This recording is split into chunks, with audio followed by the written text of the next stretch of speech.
Happy birthday, Tom. Hi, Dad. Happy birthday and Merry Christmas. Happy birthday, Dad, from number 2. It's your 60th, and we are doing these videos on memories of you. One thing that really stands out to me when I think about Dad is all the times that we've moved, all the times that he's helped me move, whether that was helping me paint or just loading all my stuff in and out of the U-Haul, or me leaving my car in some random airport. Maybe it was Charlottesville, Denver, Portland, and me flying there maybe a week later to drive it to my destination. I think that's really something special in Dad and I's relationship, that he was always willing to do that. You know, we've done a lot of driving together. I think other people have talked about that, like traveling with you and stuff. And I think of, you know, we've always liked to listen to stuff. I remember, you know, like we listened through all the Harry Potter books twice. I think it took us a couple of years, and we got through the whole series. And then we were just like, yeah, well, we just did it again. That was great. You know, sometimes you'd like have a song that you'd really like. I think there was like a Tea Leaf Green song that it was like just long enough. It was like a long jam, and it could get us all the way from QP to 3088, and exactly, you know, be like the exact time of that song. You know, or like Fleet Foxes, you know, stuff you get into, or like, you know, if we listen to NPR, The Economist, and they say something about like monetary policy, and you pause it, and you're like, see this? I've got a whole thing about, you know, my thing with this, right? Like, you know, spending is, you know, so there's that. One of the things that has always been really important to me in my relationship with Dad is just our ability to connect at a real heart-to-heart, soulmate-to-soulmate level. That was very clear to me from the first night that we had our walk together.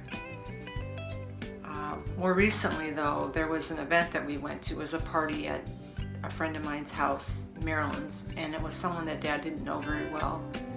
She was a widow. Her husband died like 20 years ago in a drowning accident.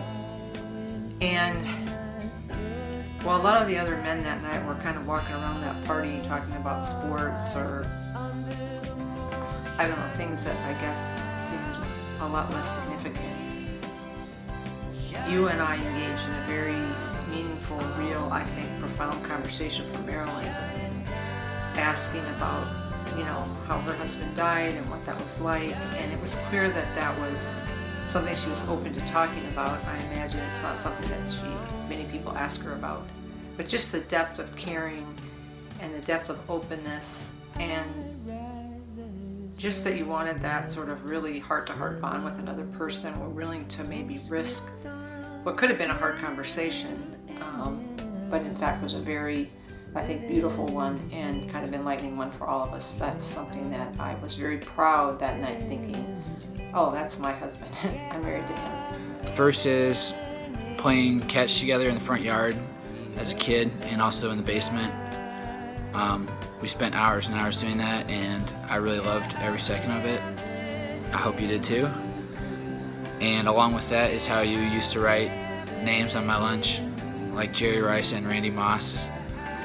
I didn't think that was as funny as you did, but nevertheless, I appreciate the sentiment. When I think about our memories, what comes to mind a lot of the time is just going places with you.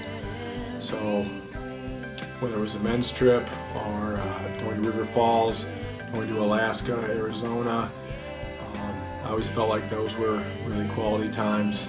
And even with that being said, though, it doesn't always have to be a big trip. It could just be going to a football game, going to a football clinic, even just on a hike or on a walk. I always felt like those were really good times for us to connect and talk and just figure things out.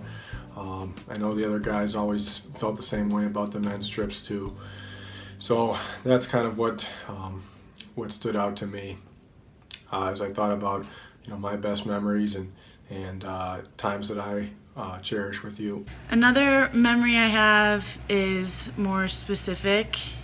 I I remember it was a snow day when I was in high school, and I think that Kevin, John, Dad, and I all went on a little walk at dusk or at night, and the moon was out, and we all just sort of laid on our backs by the little pond in our backyard and laid there for what seemed like a long time, just in silence. I just remember that moment very fondly. The second memory that comes to mind is when you came and picked me up from Abayagiri.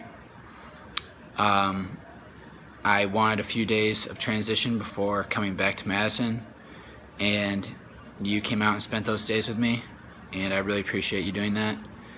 And not just on that trip, but I had a great time whenever we were out in Northern California together, traveling down Highway 1, even though it made both of us sick, and staying at places like the Pine Cone. I think that we really bonded on those trips, and something I always remember. You know, you've taken me to a lot of sports activities, and I just, you know, I don't think I was ever going to be a great athlete of any sort, but you just were always really encouraging to me, and I especially remember, you know, we'd go to those wrestling tournaments, and, you know, I'd be wrestling some kid, and his dad would be on the mat just like, you know, get him in the, go for his shoulder, what the hell are you doing, you know? I just always remember thinking, man, I'm really glad that my dad isn't like that. That my dad just never would do something like that. You know, and but you know, you're always really encouraging, and you know, you never like tied it to my worth or anything like that. So There's so many things that I love and admire about you. One of them is just your sense of integrity and always doing the right thing. And the last couple of years, I guess, something that really struck me about you, an example of that is just the dedication and love that you showed when your dad was dying. There are so many weekends when you worked really hard during the week. That was kind of at a time when you just became CFO, and then you basically gave up your whole weekend for your dad, because you'd go down on a, you know, Saturday morning, you'd be there all day, come back that night, and then, you know, usually the next day I'd have chores for you to do. And I know a lot of those times with your dad, some of those visits were meaningful, but there were other times when, you know, he was sleepy or he was grumpy or he wasn't as engaged maybe as you would have wanted, but just your dedication as his son and kind of doing the right thing, I think, in a way to honor and respect your father was something that really struck me. The other thing that comes to mind for me when I think about you, Dad, is just your integrity and the way you treat people. And I feel like I don't even need an example to give, because you've always just been so consistent with that, and anyone that has ever interacted with you, I think, would feel the same way.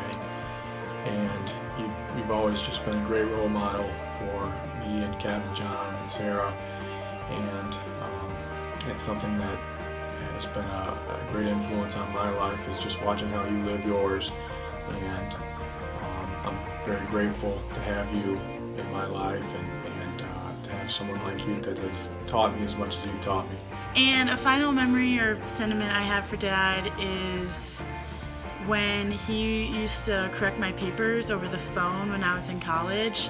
We would have these conversations that it was almost like we were using the fewest words possible. Yeah, we just really got each other. We had such a honed system. You know, like paragraph 2, sentence 3, 3 words in. It was very systematic and efficient.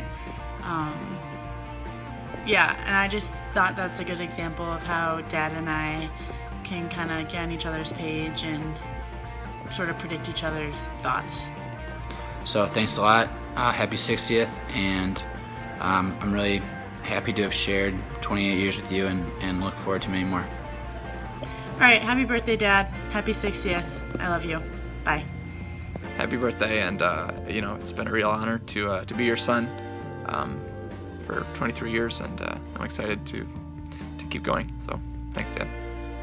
So again, happy birthday and Merry Christmas. I love you.